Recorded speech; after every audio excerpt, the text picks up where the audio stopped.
Mi nombre es Patricia Murrieta Flores, soy catedrática universitaria de la Universidad de Lancaster en el Reino Unido, del Departamento de Historia, y soy también Fellow del Centro de Estudios Apocalípticos y Postapocalípticos de la Universidad de Heidelberg en Alemania. Bueno, estamos en el Templo Mayor, el recinto principal de la ciudad de Tenochtitlan en la Ciudad de México. Este es uno de los lugares más espectaculares de la Ciudad de México, particularmente porque aquí es donde empieza toda la historia de la Ciudad de México. Nos encontramos frente al Templo Mayor de México Tenochtitlan, que es la ciudad fundadora del centro de México. Para mí, el Templo Mayor significa el principio y el fin de todo. Es decir, es el principio precisamente de mis propios ancestros, de mis antepasados aquí en el Valle de México, que logran establecer una ciudad maravillosa que después sufre, por así decirlo, un fin del mundo con el encuentro con los europeos. Y por supuesto, para mí es increíble trabajar todos los aspectos de la cosmovisión del Templo Mayor, precisamente pensando acerca de las complejidades que conlleva el fin del mundo de algo como es el Templo Mayor.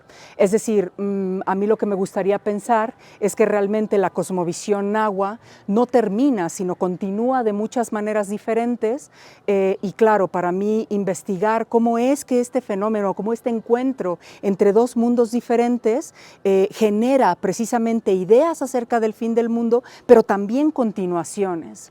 El Templo Mayor es un lugar sumamente especial, no solamente por, pienso yo, la carga sagrada, religiosa, política, sino que también nos permite ver, bueno, pues la continuación de todo lo que ahora pensamos como lo mexicano.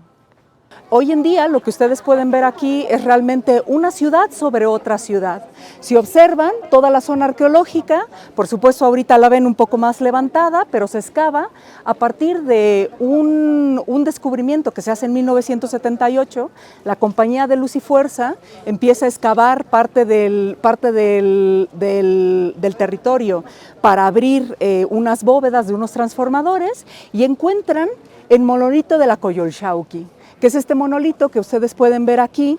Ya les platicaré la historia en un momento, pero bueno, lo que abre es realmente la historia del templo, que se refiere particularmente al nacimiento de Huitzilopochtli, el dios sol, el dios guerrero, el dios principal de lo que se le llaman los aztecas, los mexicas, y tenemos de este lado también la otra parte del templo. El templo en realidad se divide en dos, una parte es la de Tlaloc y otra parte es la de Coyolxauhqui. Por un lado tenemos el templo que se ve a la derecha. Claro, ustedes se pueden imaginar que este templo llegaba hasta arriba, ¿no? Eran más o menos 40 metros de altura. Y por un lado tenemos el templo de Huitzilopochtli, que es el dios sol, y este templo es muy importante porque va a representar el cerro de Coatepec, es decir, el cerro donde nace Huitzilopochtli. Por el lado de Tlaloc representa el cerro de los mantenimientos, es decir, donde el dios de la lluvia radica. En esta reconstrucción lo que podemos ver son las diferentes etapas constructivas del Templo Mayor. Si se fijan al centro está, bueno, en realidad lo que sería la segunda etapa. La primera no se puede ver porque estaría debajo de esta, y ustedes pueden ir viendo, esto funciona un poco como una matrushka, como una cebolla. Es decir, conforme el poder mexica va creciendo, los diferentes tlatoanis van pidiendo la construcción, ¿no? Y la ampliación del Templo Mayor hasta como lo vemos hoy en día. Aquí podemos ver muy claramente no solamente la posible altitud que llegó a tener el Templo Mayor, sino podemos ver también las escalinatas y al final la Coyolxauhqui, que ahorita vamos a ver. Tenemos aquí la maqueta que representa los 5 lagos que constituyen toda la Cuenca de México. El día de hoy toda la Ciudad de México abarca prácticamente los 5 lagos, menos la parte de Xochimilco, que todavía podemos ver hoy en día las chinampas y que creo yo que visitaremos en algún momento. En esta parte tenemos la maqueta que representa toda la extensión de la ciudad de Tenochtitlan. Tenochtitlan, hay que decir que fue construida sobre una isla en medio del lago, ¿no? De Texcoco, Y parte de la técnica constructiva que se utiliza es crear chinampas, es decir, ganarle tierra al lago a través de la creación de estos montículos de tierra en los que además se lleva a cabo agricultura, ¿no? Entonces, bueno, desde aquí podemos observar toda la extensión de la ciudad como tal con las chinampas. Y podemos observar al centro la construcción de los dos templos, como les explicaba. Si ustedes se lo imaginan, estos dos templos que estaban aquí son los que les enseñamos de aquel lado. El templo de Huitzilopochtli, el templo de Tlaloc a la izquierda, y enfrente tenemos el Zompantli, es decir, esta construcción de sacrificio, ¿no?, donde se ponían los cráneos de las víctimas de sacrificio. Y bueno, esto se encontró en 2017, fue un elemento muy importante que se encuentra de aquel lado. El Templo Mayor se destruye para dar paso a al nuevo mundo, a la catedral, donde Hernando Cortés lo que va a hacer es asentar el centro de poder precisamente en esta parte donde nos encontramos, y por un lado va a construir el nuevo centro de poder religioso, como vemos en el Sagrario, y por otro lado va a construir el Palacio de los Virreyes, que es el poder al final político y social. Bueno, pues nos encontramos ahora en la Casa de las Águilas. Este es un lugar sumamente importante. Aquí se piensa que era donde los tlatoanis, los huey-tlatoanis, no solamente venían y se depositaban aquí sus restos cuando morían, sino que también tomaban, el nuevo tlatoani aquí tomaba el poder.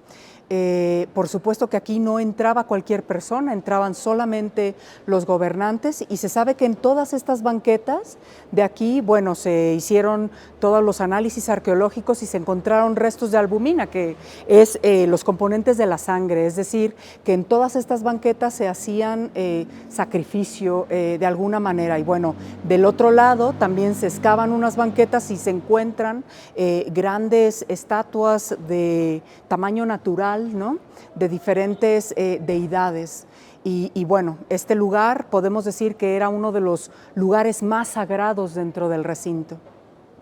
Bueno, aquí estamos llegando a la parte final del museo, la sala 8, donde se exponen todas las partes, digamos, de la arquitectura colonial que se crea con partes efectivamente de la arquitectura del Templo Mayor. Podemos observar las columnas, los basamentos de las columnas que se crean a partir precisamente de muchas de las esculturas del Templo Mayor.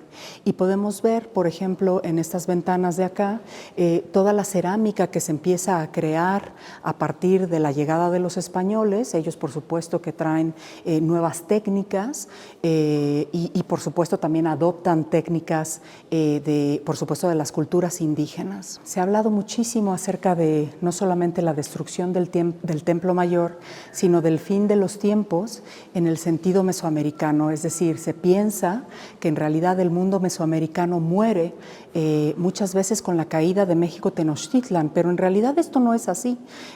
Nuestras culturas indígenas siguen, por supuesto, vivas, y muchas de sus concepciones, efectivamente, parte de sus ideas acerca del tiempo y el espacio, por supuesto que va a cambiar, por supuesto que va a haber una aniquilación cultural de aspectos muy importantes bueno, que no existían antes de la llegada de los europeos. Y sin embargo, el mundo realmente no muere, continúa.